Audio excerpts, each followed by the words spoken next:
Бірде өте бай әкесі ұлын ауылға алып барды. Ол ұлына адамдардың қаншалықты кедей өмір сүретінін көрсеткісі келді. Кедей отбасында бірнеше күн болды. Сапардан оралған соң, «Балам, сапар қалай өтті?» деп сұрады. Баласы, «Өте керемет, тамаша болды» деп жауап берді. «Сен кедейлердің қалай өмір сүретінін көрдің ғой?» деп сұрады әкесі. «Иә, әке».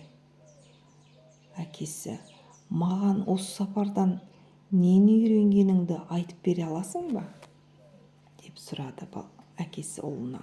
Сонда баласы, «Бізде үлкен бассейн бар болса, ал оларда үлкен өзен бар екен. Бізде түнде шам жанып тұрса, оларда аспанда жұлдыздар жарық беріп тұрады. Біз қоспалар фанта, кола ішсек, олар ағарған сүт, қымыран, айран, қымыз ішеді екен. Біз базардан жылыжай көкөністерін, жеміс-жидектерін жесек, олар өздері егіп, ағаштан жұлып жейді екен. Бақтан жинап алады.